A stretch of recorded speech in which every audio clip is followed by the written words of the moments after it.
When I was born in India, I used to live in Malaysia.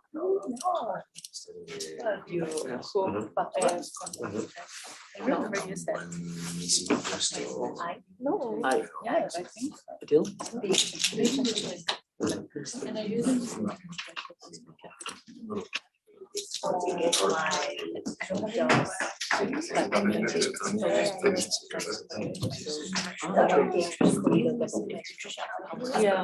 Yeah.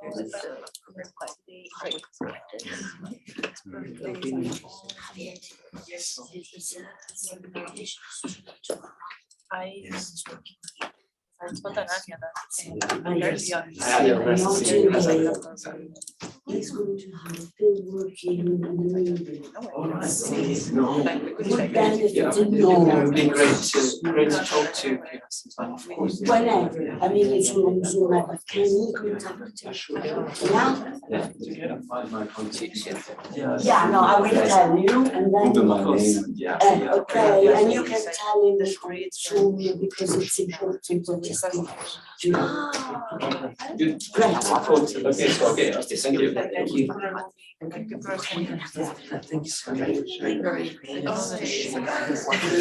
That's Too many reminders. Exactly. Wait for another minute, just people show up. Exactly.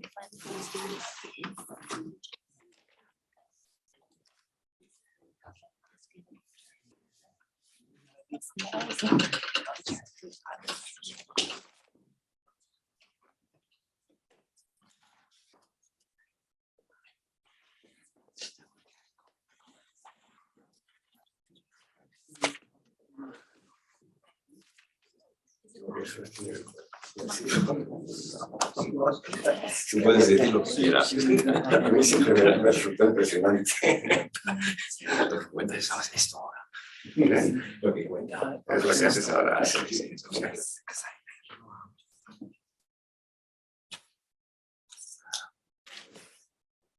Pues Víctor, ¿estás preparado? Vale. Okay, so hello everyone, to all of you that are here in the room, to all of you that are watching this event at the Cañada Blanch Center at the LSE using our YouTube channel, and to all of those that will be seeing it not live, but later on, whenever you have time in the convenience of your homes or at the bar or wherever, the coffee shop where you want to watch and you want to take advantage of these opportunities. And we have always been told that Africa is the continent of the future. It's the fastest growing continent by far in terms of population. It's also becoming more and more dynamic and more relevant from an economic point of view. But achieving development in Africa is always difficult. And it has problems, and there have been a lot of formulas and a lot of measures that have been implemented that have been more or less, and I would emphasize the less, successful than expected. One of them is that of the development corridor. That is now quite fashionable.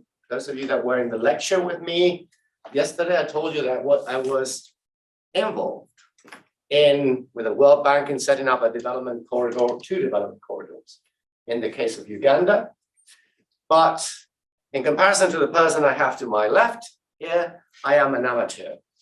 The real expert on African development and development corridors is Professor Javier Revilla Díez, who is not just an expert on Africa, but has got a huge experience in the global South, having conducted massive amount of research in Southeast Asia, in the case of Vietnam fundamentally, but also in China, mostly around the Pearl River Delta, one of the most dynamic areas in the world, not just right now, but for quite a few decades.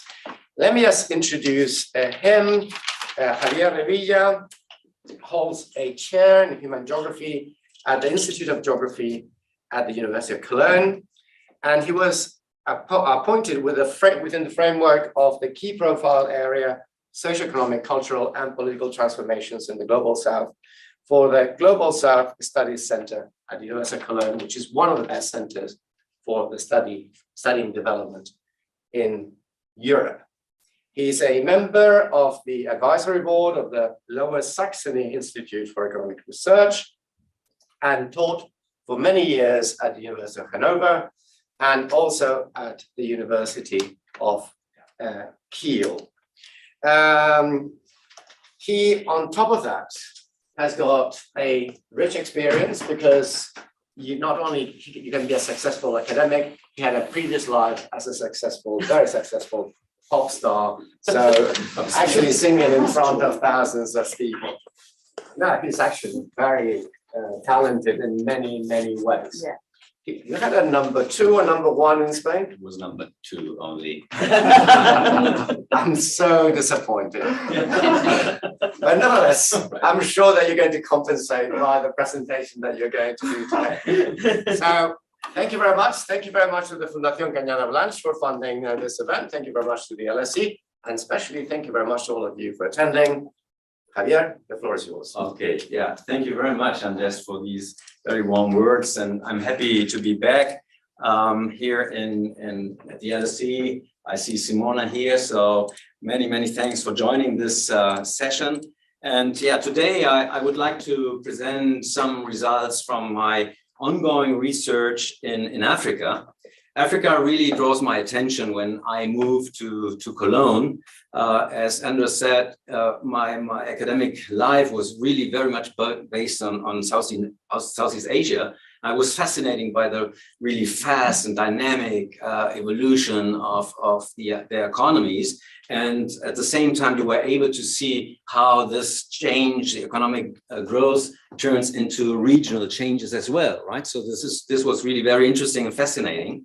And since my time in Cologne, I got very much interested in looking at Africa, and Cologne is a very nice environment, or is offering a nice environment, because you have a lot of researchers from different fields, not so much in economics, but in ethnography, for example, in area studies, sociologists, and so on, which is really very helpful to understand why things are not happening, not developing as expected. And another, big infrastructure tool which is introduced and which is very popular at the moment is the growth corridor, right? So the linear structure, as you see here in this picture, this highway which tries to attract economic activities. And yes, just to show you the team, because what I'm presenting here is based on their work in the field. Today, I don't have that much time to really spend months and months in the field, but the PhD students or former PhD students, as you can see here, and this is just to show you that what I'm presenting here is based on their results. And this is Caroline, this is Jim, this is Fanny, Justina, Mfundo, and Linus.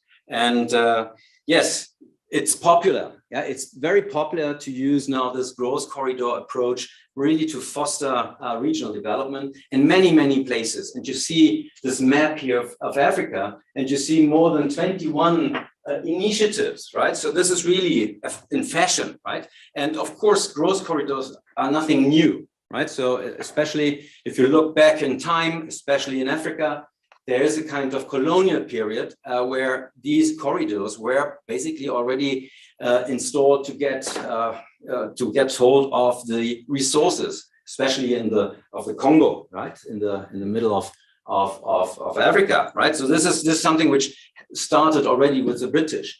But after independence, many countries in Africa either follow the Soviet Union style of development or the Western style, and both were very fascinating by infrastructures. They thought infrastructures really will bring this big push, right? The big push to modernity and change things, right? Either being a socialist country or more market-oriented country, right? So and nowadays, it's a little bit different. Yes, corridor development is somehow linked also to value chains, right? Because the idea is not to think or to understand these infrastructures so as transport modes, and it's also a way to integrate these places into global value chains. And this is what is a little bit different, right? It's not just thinking about the infrastructure, it's also trying to combine, let's say, the infrastructure with the potential in the region, right? So the vision.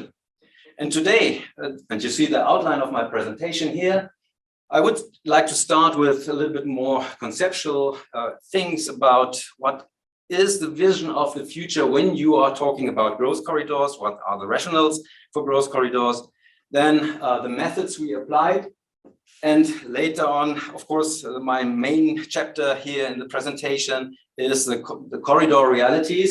It's a very long name, yeah, the Suarez Bay and Ndola Lubumbashi Development Corridor. Formerly, it was called Trans-Caprivi, yeah, but it, of course, Caprivi is the former, let's say, ruler in Namibia, the German ruler.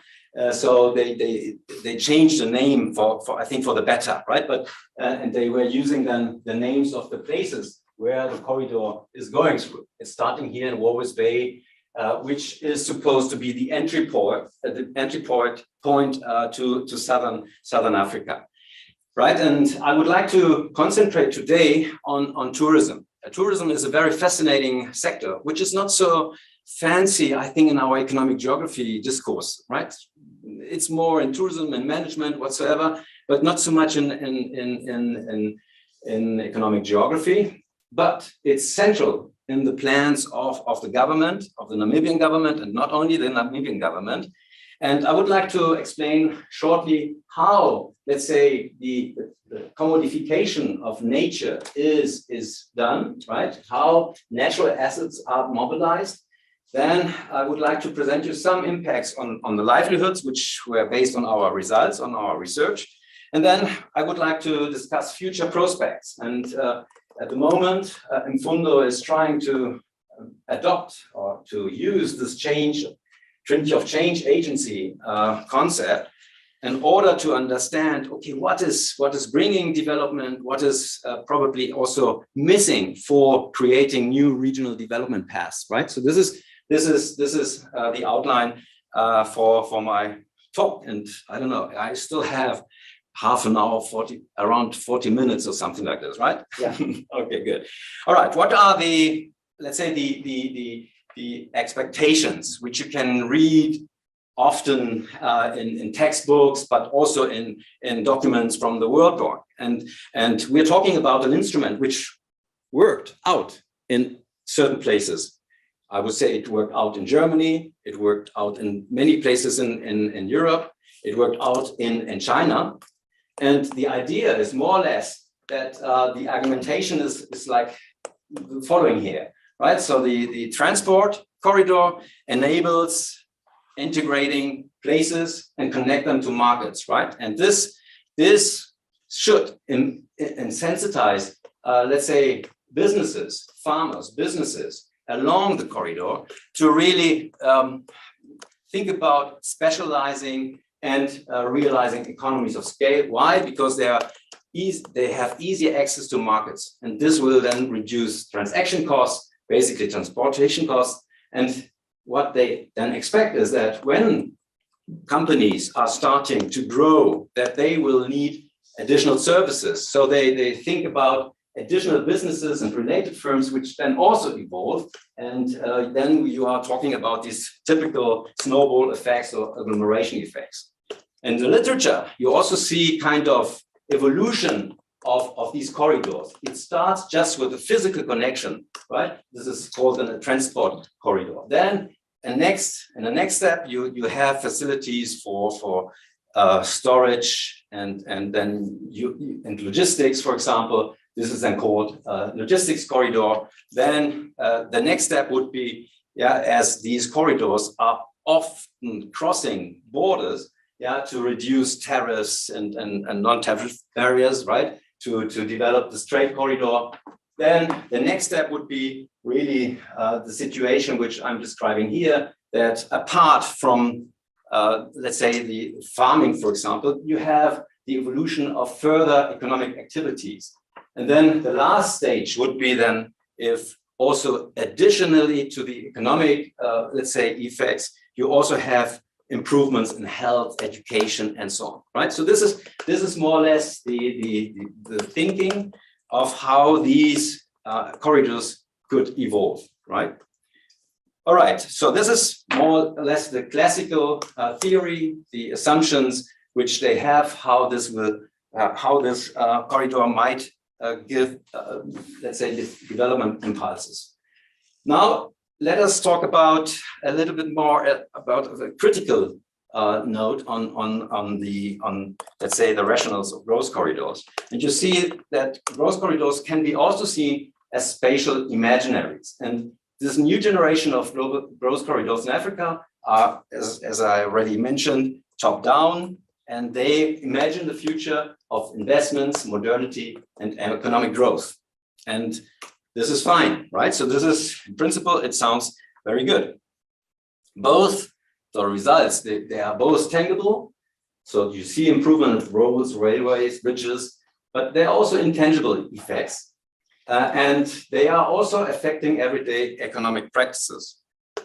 But what you can see in many cases in Africa, that there is a big gap between the hopes, really the bright visions and hopes of the corridor plans and the reality, which is more fragmented. It's not so, let's say, so clear. And this is something where I'm digging in, so to understand why this is happening. And I think it's important to ask these questions then here. So where do corridors actually unfold their potential? Because it's not everywhere. Yeah. Who benefits? Yeah. Which places and which actors benefit? Which places and people are neglected by growth corridor planning? Yeah. Because in Namibia, for example, I won't touch agriculture so much, but they also have a green scheme concept, a green scheme program where they want to, let's say, improve agricultural production, right? Similar to the Green Revolution, yeah, to modernize agriculture, but it's not working out. The farmers, which are basically subsistence farmers, are not getting into these businesses. They don't become commercial farmers, right? All right, so which places and people are neglected by growth corridor planning? What do they do about it? And who makes the corridors? What are the consequences for value chain development? This is also very, very important, also in the case of tourism. Okay, the methods.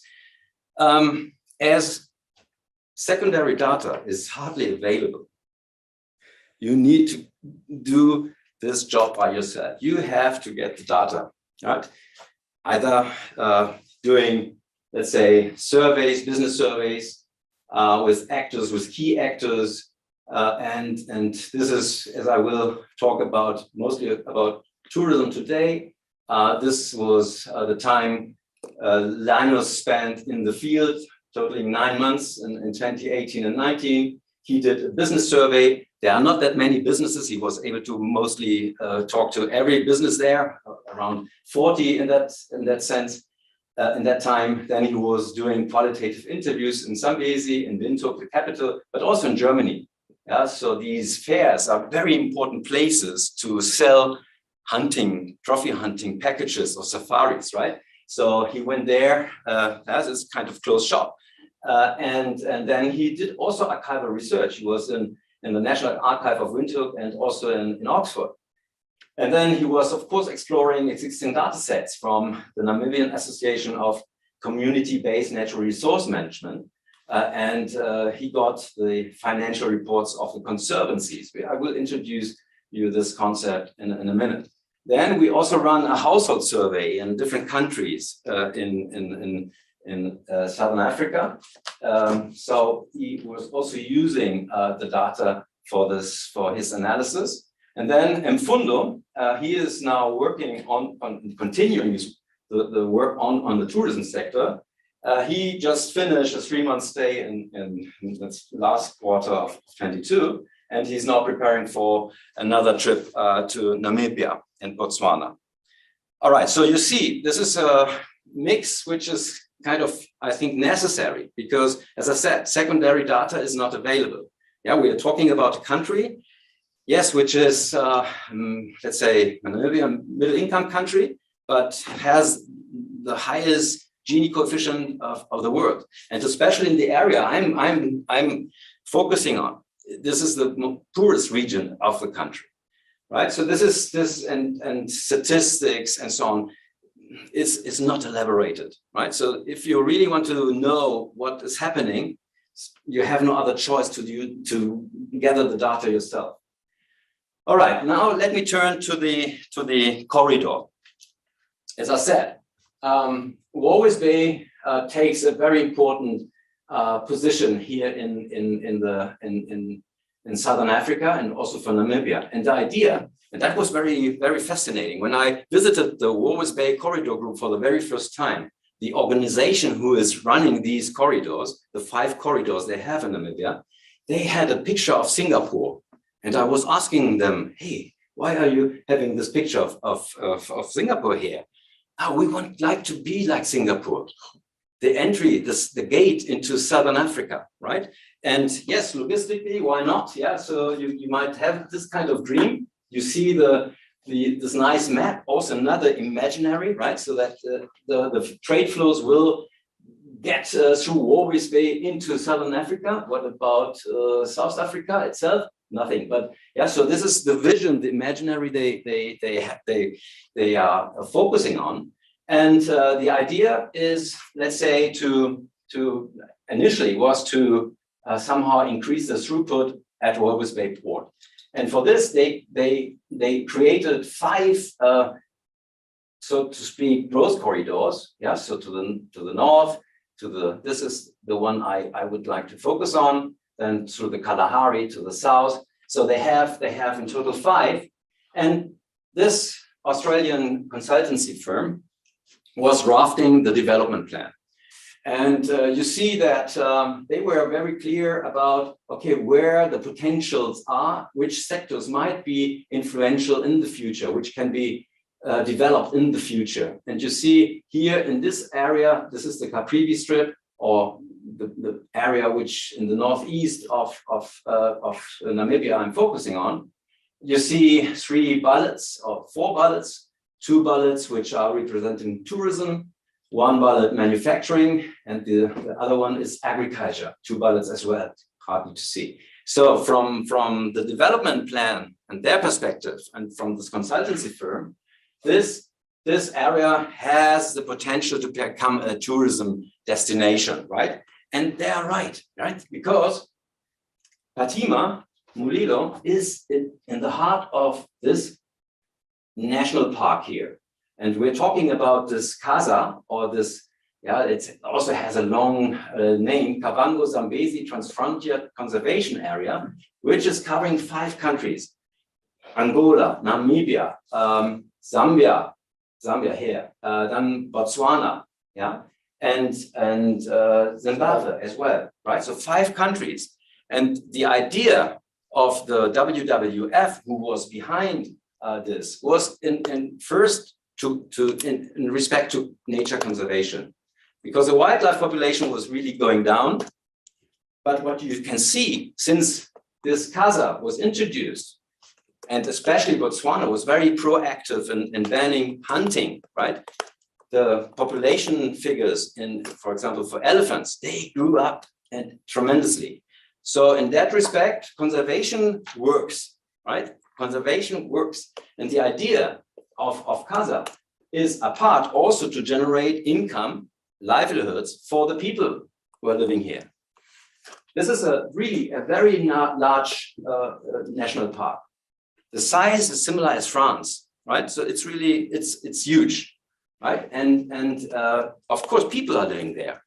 So 2 to 3 million people, nobody knows exactly, but this is the estimation, right? Around 3 million people, right? National parks are sometimes different from the parks we know, where sometimes, or in Germany, we have national parks where people are not allowed to enter, right? They are just reserved for animals and wildlife. Okay, so this is the situation. So in in theory, a rich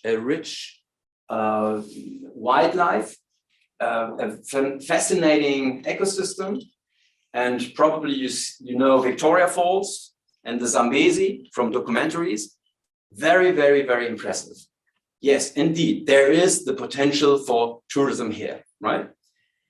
Okay, now let me focus on the Namibian case, on the Zambezi region, right? And you probably hear Katima Mulilo, as we have seen, in the middle of the Kasa region. And they were using basically three mechanisms to mobilize, let's say, natural value. First of all, they were introducing community-based natural resource management. We are talking about an area which was organized in communal land, right? So this is not private land, it's communal land. And in this area, through this community-based natural resource management, communities were allowed to make use of the land, right? So they have to apply for conservancy. In this conservancy plan, they were also obliged to protect the nature. So they were also then obliged to define boundaries of let's say areas where nothing is happening, just wildlife and how they, so they have a kind of zoning system. So there was an inner area which is really 100% protected, right? And then, but a part of this, they were allowed to also make use of the nature. So they were allowed also to make use of the wildlife, for example, for hunting.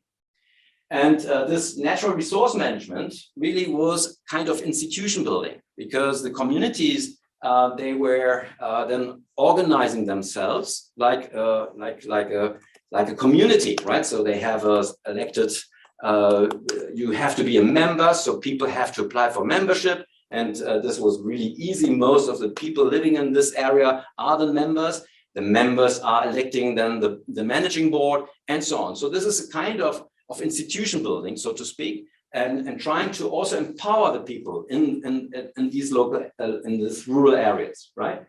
Okay, so this was number one. So the fact that they were introducing community-based natural resource management, allowing the people really to take advantage of the wildlife, but at the same time also protecting the nature. Then they were introducing a quota making process, right? So in order, especially to make profit from the wildlife, it's really very important how many animals you allow for hunting, right? And they were doing let's say surveys. They were doing estimations about the different wildlife population and how the different animals were developing.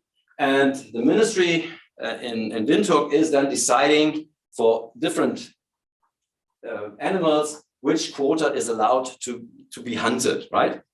And after this quota was fixed, then the professional hunters were bidding for this, right? And then the professional hunters got then the licenses, and then they were selling these licenses to the hunters, right? For example. Okay, and then what is also important that basically the revenues from hunting, for paying the license for killing an animal, was exclusively devoted for the conservancy. So they really make something with this kind of business.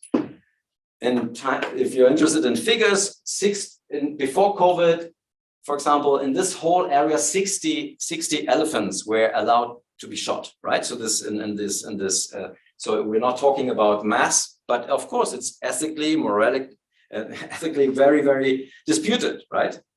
And yes, if you see this, it has a history, a long history. Yeah, so Namibia was 30 years under German rule, and German rule was as bad as any colonial power, right? So this was really very harsh. There was an absence of regulation, and in that time already you saw this emerging trophy hunts. So, and also South African apartheid regime which was in place until 1990, was also using wildlife as a quite exclusive thing. What happened was really unregulated harvesting of ivory. Poaching was really a big issue, and the numbers of wildlife really were very low. Okay, now this is how it looks like, right? If you are interested to shoot an elephant, 14 days trophy hunting trip costs you around $45,000. Okay, but that's something, right? 45,000, including the fee for killing the animal. And if you don't have that much money, at least for a buffalo, you get a buffalo for 16,500. Yeah, so these are the prices. So this is very exclusive, really very, very, very expensive. And I don't tell, now being Spaniards as well, I don't tell the story with our former king, being the vice president of the WWF, posing next to an elephant, killed elephant, right? So this is also a little bit strange. Okay, so but you see how big the business is, right? So it's really, it's very expensive to do this. Okay, so how much now remains in the region, right? So, and Linus was trying to really get hold of these figures. It's more estimation, yeah, but I think it's close to reality, right? And you see in the Zambezi region, the turnover generated with hunting tourism is 4.8 million US dollars. And the safari tourism brings in 5.3 million US dollars. If you look how much really then remains at the local level, you see that the conservancies, and we're talking now about the management level of the conservancies, 1.4 million of this hunting tourism turnover remains in the region. Yeah, and these are these hunting fees, right? So the hunting fees, they were allowed to be catched caught by the local conservancies. The tourism income for the conservancy was not that, or for the conservancies, it's not that much, right? 0.2. In total, the conservancies were generating an income of 1.7 million US dollars. And then if you then ask yourself, okay, what is really reaching the conservancy members as a whole group? We are talking about 2.4 million US dollar.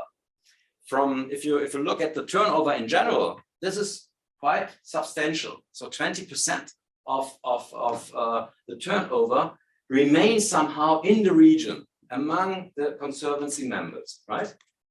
All right, so this is just demonstrating you how important, let's say, this is as an income.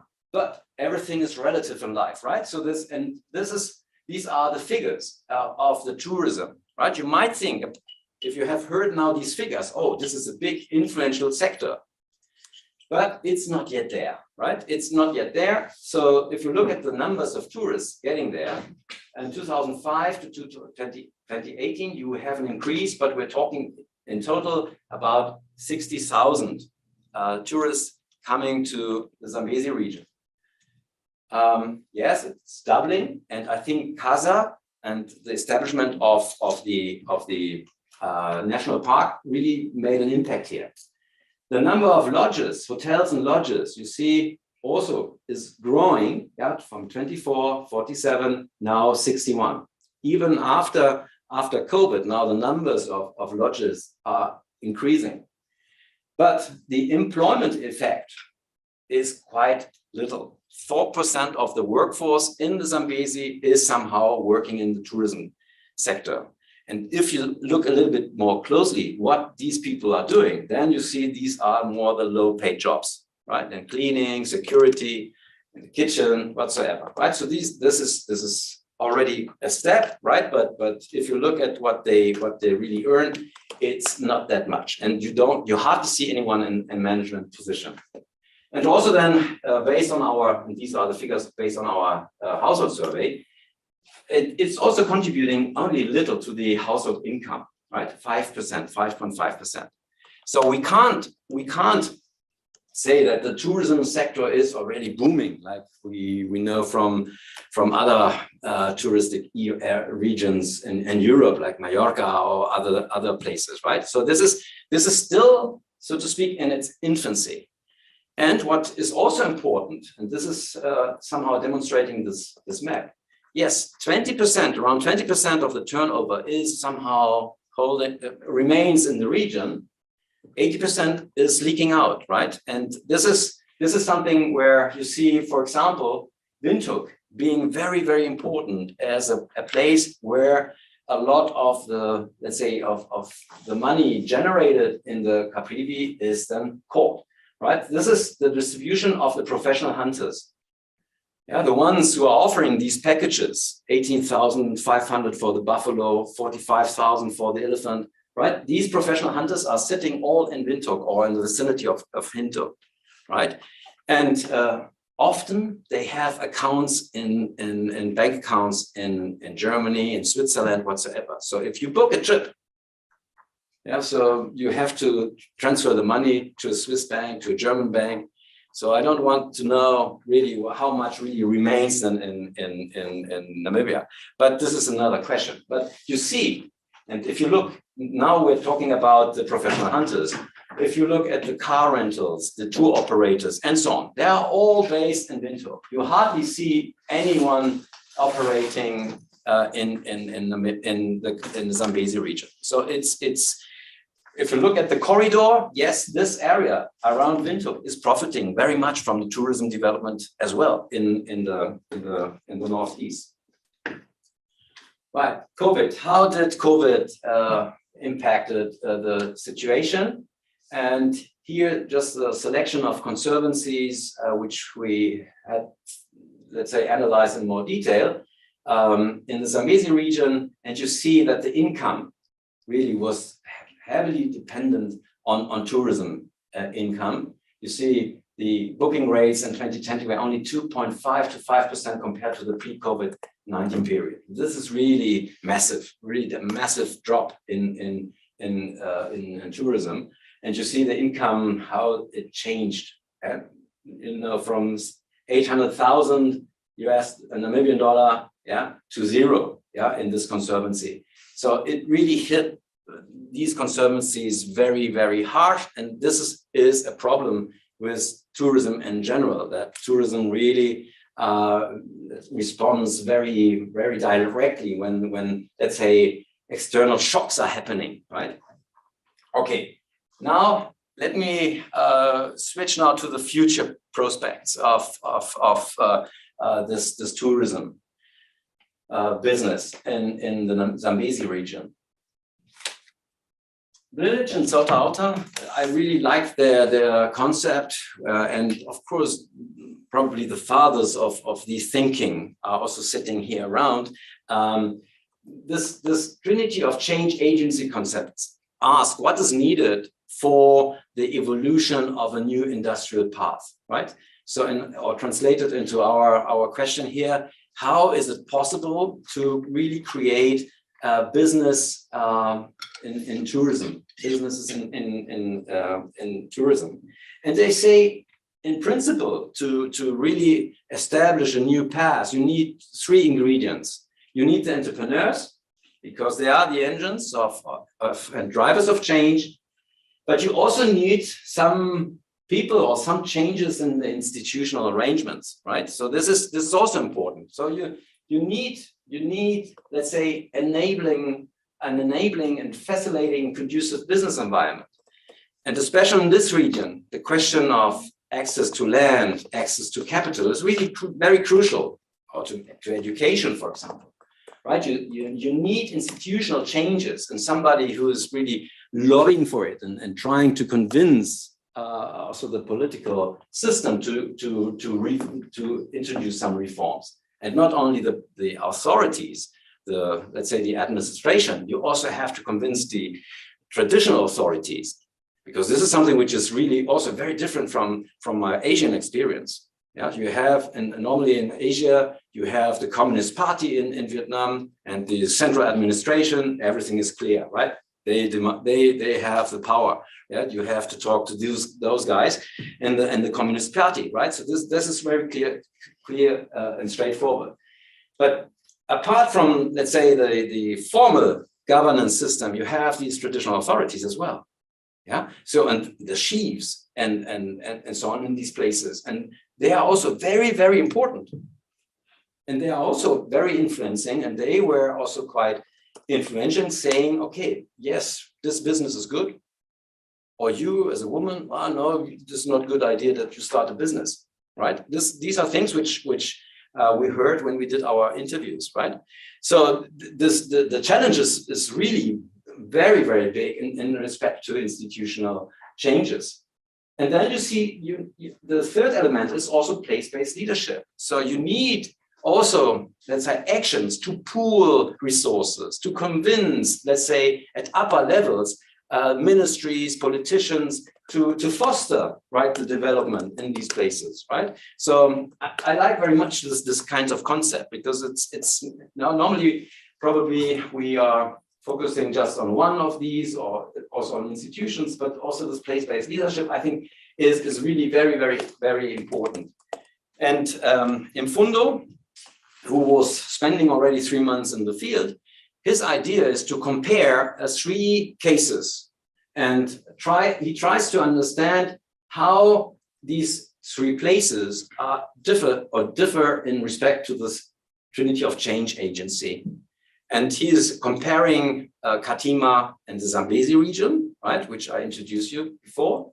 Then he is analyzing Vic Falls with the Victoria Falls, which is really a very driving tourism destination. Of course, the Victoria Falls, they are iconic, right? So this is something very attractive location. And also then Kazana in Botswana. So he tries to understand why these 3 places are very differently or in respect to tourism development. And here, I know there are a lot of things now here on this slide.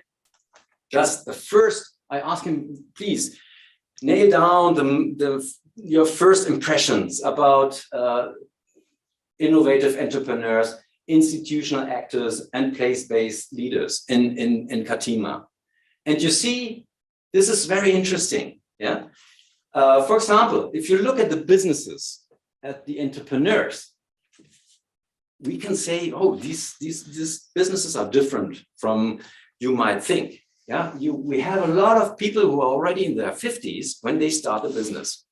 And it's more kind of lifestyle-based business, right? They were a successful businessman or businesswoman, yeah, and mostly from South Africa, who want to stay or finish their life cycle there, right? So, and running a nice lodge with 4 or 5 small chalets is something which they can do, right? And it's not about, let's say, making, let's say, big money. It's just getting along, right? So this is, and this is something which is really totally different from the Zimbabwean case with the Victoria Falls, right? So there's limited product diversity. There are really also no experts in the business. They're just trying, right? So if we start a business from scratch, right? And yeah, it's complicated, I think. Then institutional actors, this is also very interesting. There's a disconnection between local and regional and also national actors, right? In terms of governance. Somehow this region seems to be left alone by the national government, right? And also there's not this collaboration, this attitude really also from these entrepreneurs to combine or to join forces and to really drive institutional change, right? So there are some legacies of the past, of the colonial time. Namibia is a very young country, established in 1990. It was South African before, right? In the apartheid times. And what, especially shortly before independence, right? Before 1990, this area was really, let's say, a very contested area, yeah, because the apartheid and the anti-apartheid fight was very conflictive. There was kind of war, civil wars. Many of the rebels were based in Angola, which is very close to the Zambezi region, right? And they were using, or let's say this Caprivi strip was really the combat zone, right? And a lot of South African soldiers from that time were thinking, oh, this is really nice. And they were already knowing, oh, especially at the river banks, these are nice plots. And shortly before independence, they bought them, right? So most of the land is already taken. So this is, of course, a problem for the ones who are trying to enter the business, because the nicest places are already taken, right? And the Namibian government, when they were declared independent, or the independence, they were saying, okay, we don't want kind of massive problems within the country. We accept what was arranged before, right, in terms of land holdings and so on, right? Okay, so this is something which also is impeding the tourism development, right? Okay, then let's say the place-based leaders. There are no one really who's popping up and saying, okay, now let us combine forces and so on. Let us struggle at Windhoek or internationally for fostering our business here, right? So this is also very, very limited. And also Black entrepreneurs are really in a minority. Okay, so this is what the situation is in Katima. And I know I'm running out of time. It's not the situation in Victoria Falls. It's totally different. And as I said, Mfundo is trying to understand why this is so different between the regions, which are very close to each other. It's easy to drive to Kazane within an hour from Katima. And then crossing to Vic Falls is also just a couple of hours, right? So this is really in close vicinity, but the levels, development levels in tourism are really very, very different. Okay, yes. Now let me shortly say something about agriculture, right? Because this corridor also has the idea to foster modern agriculture. And they were establishing big farms here and there, and it's a shame. You see the buildings, you see the machinery, you see the tractors, but they are just there. Nobody is using them. So they were trying to convince the farmers, the subsistence farmers, to become commercial farmers. Yeah, so they participate in these outgrower schemes, but they're not. But this is interesting. Apart on parallel and local indigenous initiative was evolving, right? These non-participants. So they were forming a horticulture value chain, right? So, and they were trying to join forces. They had this kind of institutional leader. And what is happening is that now this horticulture value chain is evolving and is now able to also sell their products to the local markets, to the lodges, and so on, right? This is very, very interesting. So this big plan with the green scheme did not turn out in the Zambezi region, but interestingly, something bottom-up evolved, right? So this is something which is also a nice feature, yeah, of this corridor planning, because it's totally unintended in that sense. Okay, and then the last slide here is about what is happening at the nodes, at the cities. And this is also another issue we would like to understand in more detail. You see the urban expansion of Katima Mulilo, 95 and 2018. And this is massive, right? So this dark color is now the urban area. Yeah, so it tripled, it quadrupled in this time period, right? So the urbanization is taking momentum, but not really driven by the sectors I was mentioning before. not by tourism, not by manufacturing, and not by, let's say, agricultural development and processing of food, right? So this is also another issue we would like to understand. What is really driving this? Okay, now the conclusion. You know, at the beginning, I was posing these three questions.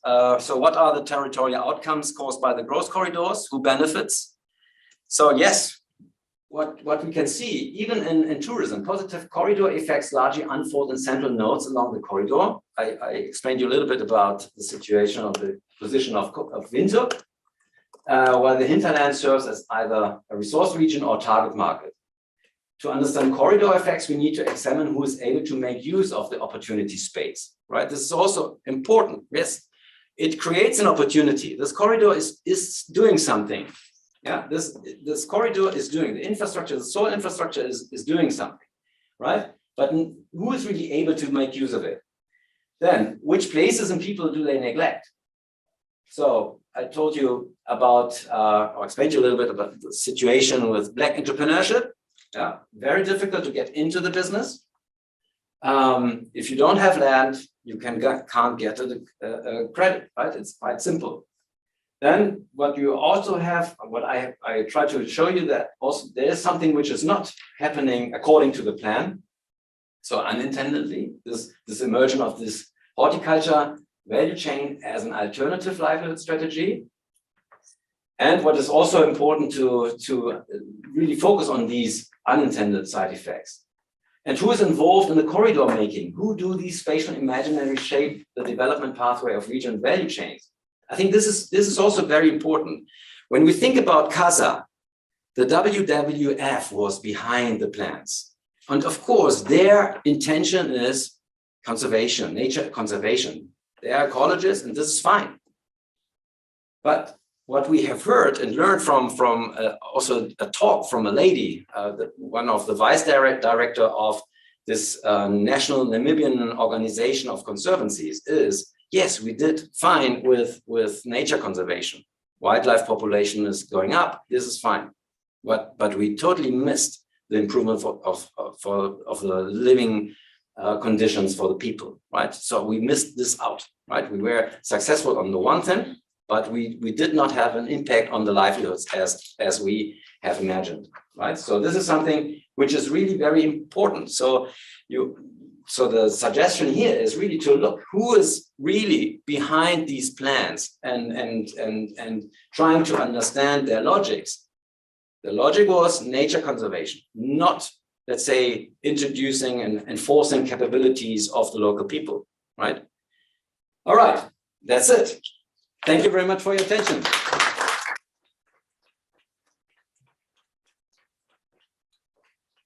Very much, Javier, for a very, very interesting and challenging, and you're raising quite a lot of issues about development in Africa. And I have quite a lot of questions, but I don't want to capitalize on this. There are quite a few of you here. So, and I know that someone is already itching to ask questions. So, Simona, will you please do the honors and ask the first question? Yeah, actually, I have so many that I don't know how we are going to compact that, but let me try because it was really fascinating. Moreover, it's just by chance, but I mean, we are working on Namibia as well, totally different perspective. However, I mean, Javier, I'm a bit confused on a few points, and particularly, I mean, how could natural management resource and the WWF expected to pursue human development and economic development targets? I mean, conservation is conservation and is something totally different. And also, I found difficult to understand how hunting is, I mean, the problem, I mean, in places like Namibia, tourism is precisely because I'm going as a tourist and I explored very well that it's one of the most expensive places of the planet. Tourism doesn't come from around the area. Tourism comes from Europe and possibly some Singapore or alike or, you know, Chinese, I mean, but not from the area. So tourism, I agree that is possibly a vital resource, okay, for a selected type of tourism, possibly not hunting, because nowadays thinking about hunting for the planet is something that is simply horrendous.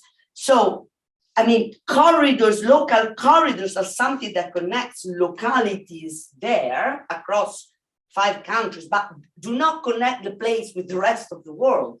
And we know also from tourism, there is quite a lot of work on, for example, Italian tourism, right? We have a very strong literature in, and you see that connection with the rest of the world in what matters for quality tourism. Okay, so this is something that I wanted to know if you have considered.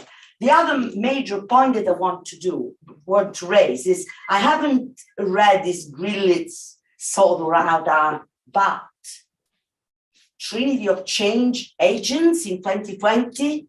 I mean, institutions and development have been in the research for 30 years. He was one of the fathers, right? We are always reinventing the wheel here. I mean, systems, why you don't find entrepreneurs? Because there is no education system that function. So, it's also all these actors missing. Where are the industry association? Or, you cannot have entrepreneurs if you don't have. So, actors, linkages, different parts of society.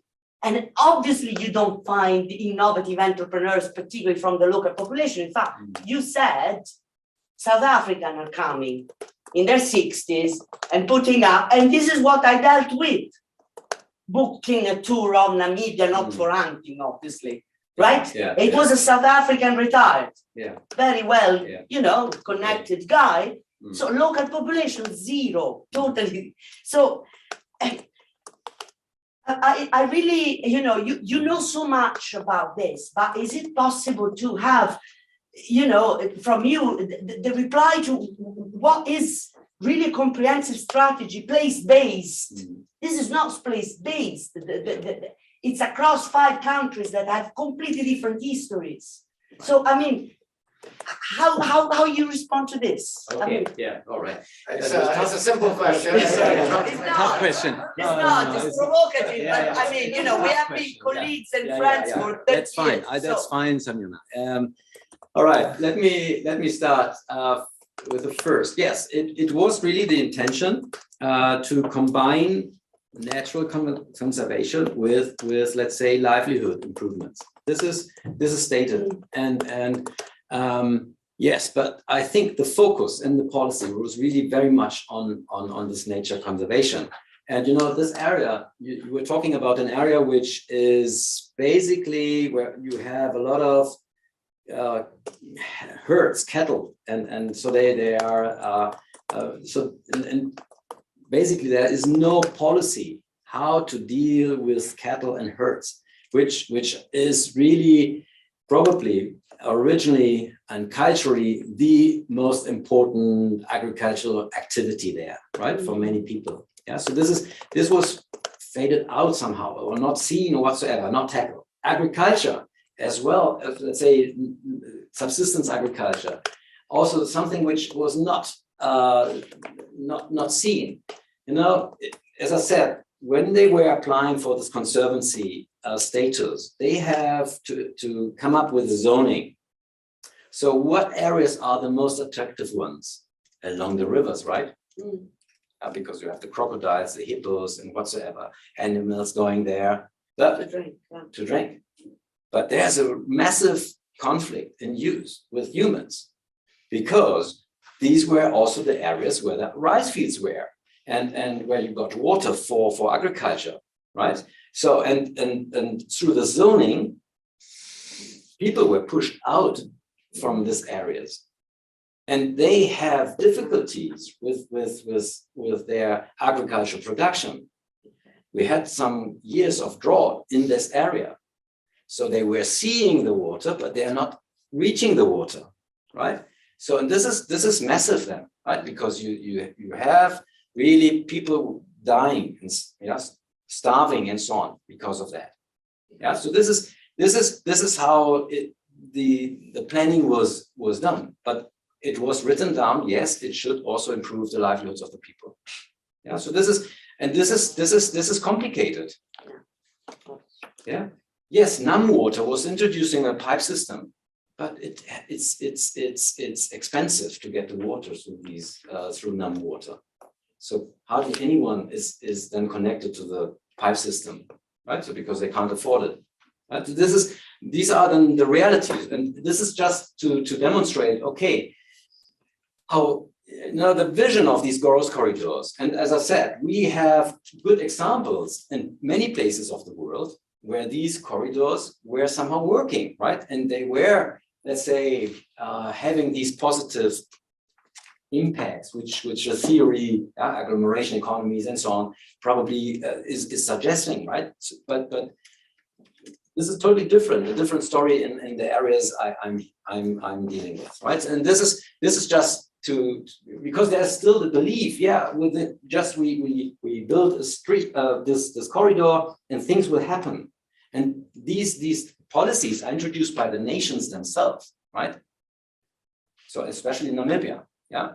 And another case, the Sakot, I didn't came across Sakot today in Tanzania. Yara was at the front wheel, at the front seat, and steering the development plan for that. And of course, having Yara, one of the biggest, largest manufacturers of seeds and pesticides and whatsoever. Of course. They created a market for themselves through the corridors, right? So it's so important.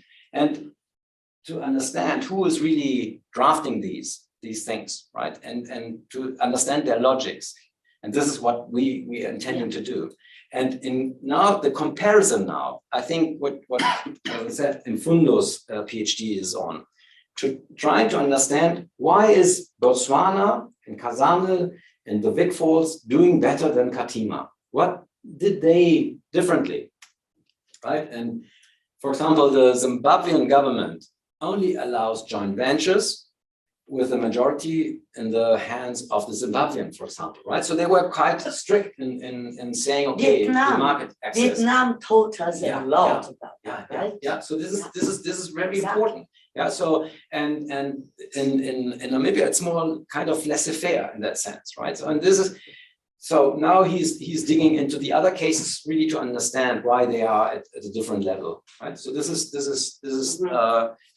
yes. And yeah, the question on the concept, right? What I like is the idea to look at places which don't have a history in that sense, in industry whatsoever. Yeah, so in evolutionary economic geography, often the focus is on regions which already have a history. There's a kind of related variety, the branching effect, and so on. Yeah, but this is something which is starting from more or less scratch, right? And that's why I found it. I know, that's why I was saying that the founding fathers are sitting here.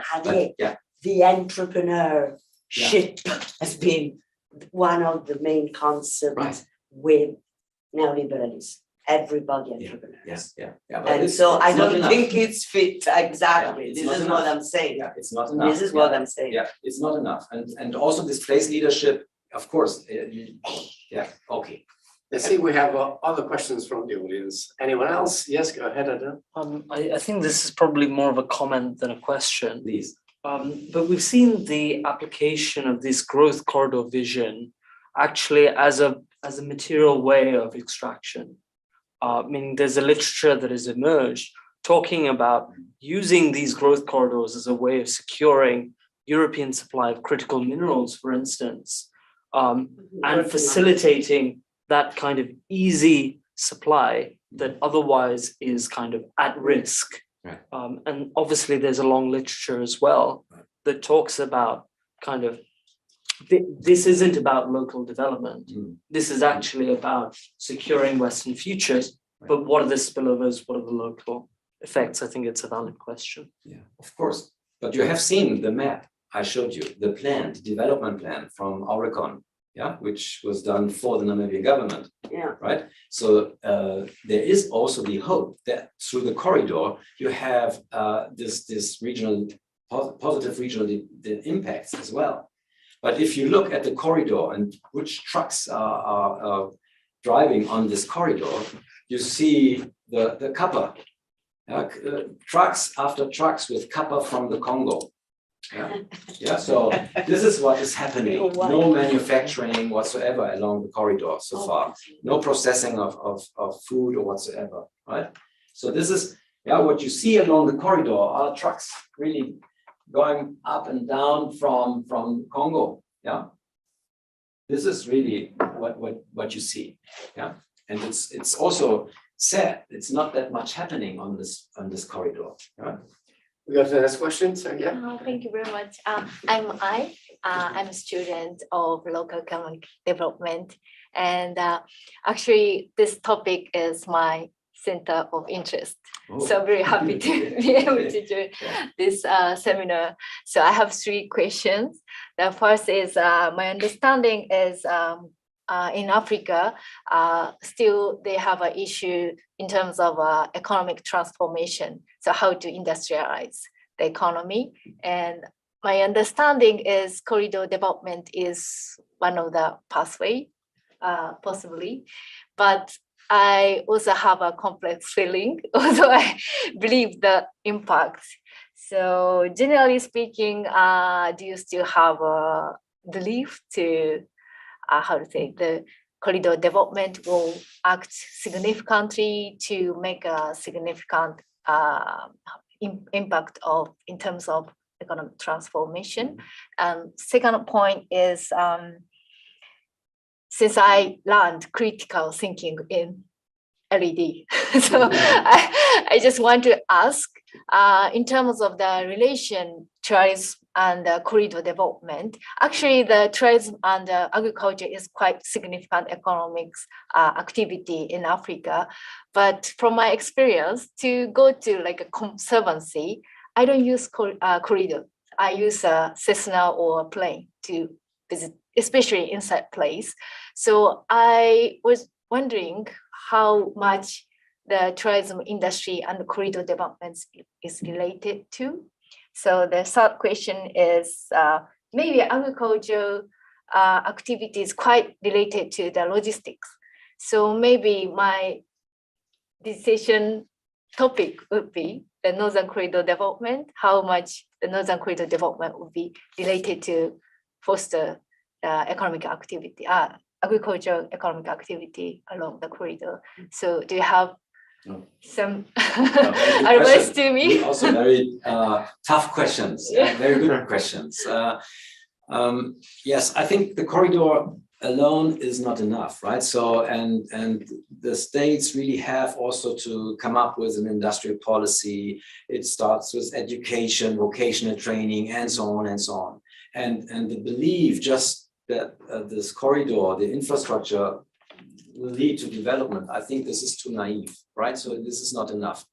And the question is whether countries and the governments are willing to invest in these very important additional spheres or areas, right? So, and what I've learned in Southeast Asia, in some countries, is that the status is different. Yeah, that they are really investing in health and education and so on. So this is different from my experience so far in Southern Africa, right? So I think it can work. I don't know whether this global, let's say, the global value chain integration is the first right step, right? Because you really need to somehow be competitive, with the outside world. And as I said, this is one of the poorest areas in the world, or in Namibia at least, right? So and literacy rates are high. So I think if you think of industrial development, you really have to invest in the capacities of the people first, right? So this is so I think it could be a vehicle, but it's really the countries have to put a lot of effort in these other activities. And agriculture, right, it's a question. It's very logical that people in that area, under the circumstances they live, are subsistence farmers. It's very logical. I probably we would do the same if we in their situation, yeah. And to convince them to give up this diversity in that sense, that make their living somehow, right, is really very tricky. And the state farms, they are basically state farms, and these green scheme projects are not working at all, right? So they have bad management. They introduce things. Of course, there's a modern agriculture not taking into consideration, let's say, what traditionally the knowledge is in the area. So they're not taking advantage of what people know, right? So, and they want to impose a totally different agricultural system there, and people deny, right? And this is something which is really problematic. Of course, Namibia and agriculture is a difficult issue because it's a desert country, right? Basically, and just in that area, in the northeast, where you have the 4 rivers, or at the south, close to South Africa, the Orange River. These are the places where you could make use of water and irrigate your production, right? But the rest is really desert. Yeah, it's really difficult then to develop agriculture. And also the correlation between the tourism and the corridor development. Sorry, The relation between tourism activity and corridor The development. trade activities? Or Yeah, what do you mean? Because how much, I doubt the correlation between the tourism industry and corridor development, because Okay, very right, rich yeah, people yeah, yeah. use Cessna or Right, yeah, plane yeah, to. yeah. Of course, if you can afford to do a hunting safari, 45,000, 60,000, whatsoever, you fly in and fly out. Exactly. Yeah, so this is something. This is also a kind of tourism, right? And of course, it's long distance, right? So it's from Windhoek. This is one of the main entry points into Namibia, the capital, the international airport there. It's more than 1,000 kilometers to Katima. But at the moment, there are negotiations whether, for example, Eurowings is expanding their service to Katima Molilo, right? So they are already flying to Vic Falls, right? And of course, if the local businesses, and they are now starting to lobby for it, right? To really get connected to international flights, right? This could be then a change, right? And bring other kind of investors and so on board, but it's not yet decided, right? yes, go ahead, please. My name is Bakhtiar. I'm also an LET student. So bringing together everything that's been said, I can't help but draw parallels to the China-Pakistan economic corridor that's been constructed in my own country. So what we've seen is that even though billions are invested in the highway system, in creating nodes along those trade routes, regionally, around those areas, these areas are about as underdeveloped as they go. 0% literacy, 100% poverty, no regional transport infrastructure, barely any roads, no bridges. Namibia is a desert, the north of Pakistan is all just mountains. That's where the Karakoram and the Himalayas are. Mm. So, and there's no indigenous capital to invest in those areas because they're surviving on subsistence farming. And there's no provincial or national government interest to invest in those areas. So, because to even gauge the economic potential, you have to put billions in. So from a regional policy perspective, how do you bridge this gap? Like how do you convince provincial or national governments or donors that this capacity needs to be built up when it's difficult to even see where those returns could come from? Because at the beginning of last year, I was working at a provincial planning agency. We were working on land use plans in the northwest of Pakistan, and everything you said, everything that's been highlighted, these were points that came up again and again and again. We have no money, we have no education, where's the entrepreneurship going to come from? And the national and provincial governments have no interest either. So how do you create that space where you convince the governments this should happen? Not purely because these are people and they deserve development the same as everyone else, but like, how do you convince them that this is economically feasible, viable, and in your interest? Good question. Good question. If we would have answers to this, yeah. You have to follow my course. You'll get the answers at the end. So go ahead. Okay, yeah, but what I also have told you a positive story with this horticulture value chain. Bottom-up initiative, you have persons, you have a pioneer trying to convince other farmers to get into tomatoes and cucumber and whatsoever. And they were having a success, right? And I think what is really important is to motivate, to find out these potentials and to foster those potentials.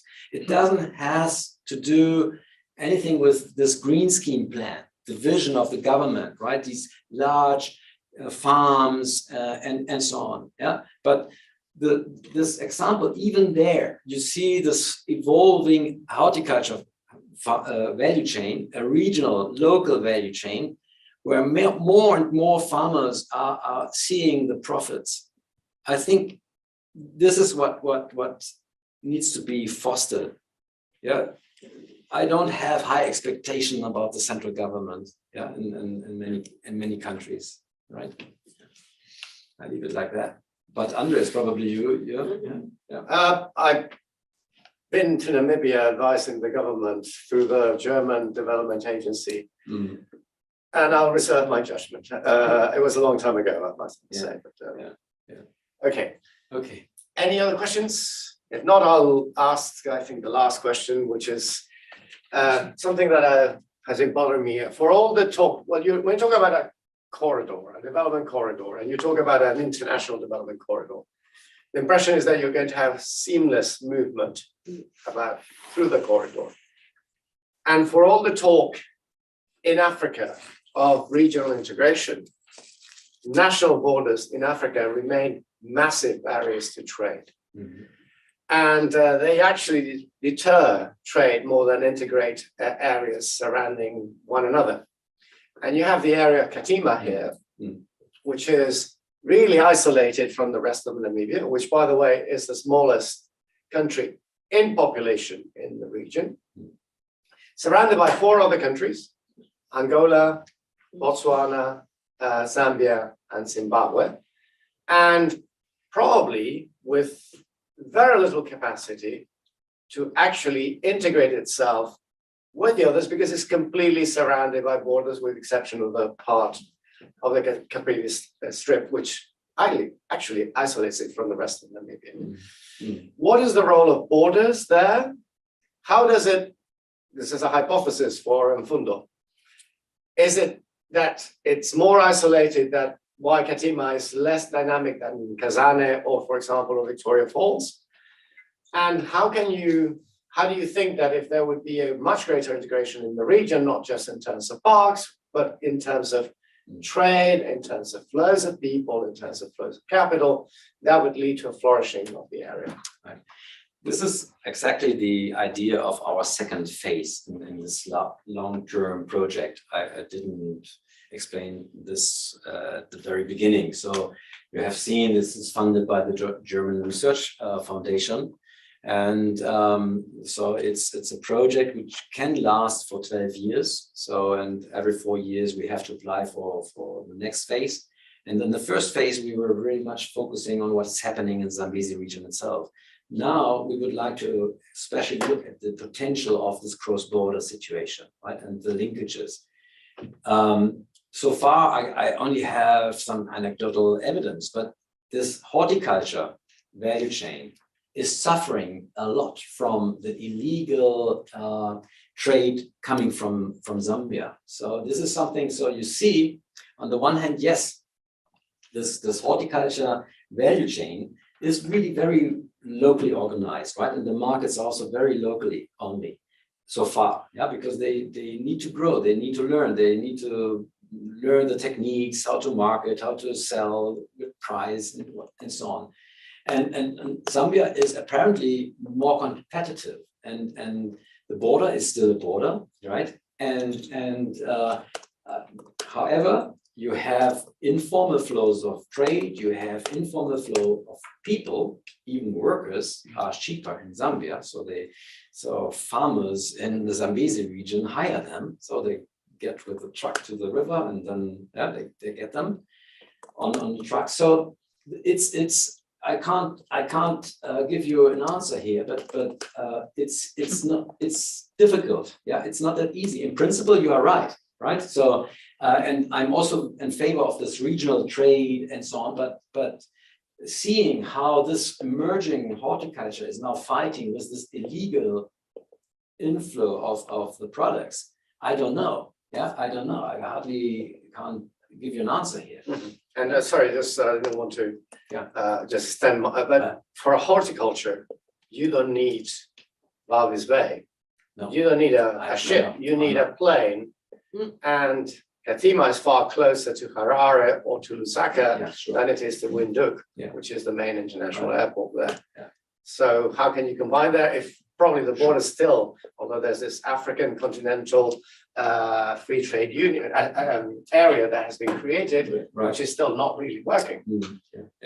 How can you actually thrive if you are next to, let's say, a bigger market, and that bigger market is preventing you from getting it? You're right, but it would be a little bit too early now for the horticulture farmers in the Zambezi, right? Okay. Yeah, so I think it is the potential in the future, right? But they need to get there. Yeah. Okay. Right. Yeah. So thank you very much, Javier, for a wonderful talk. I think we should thank you.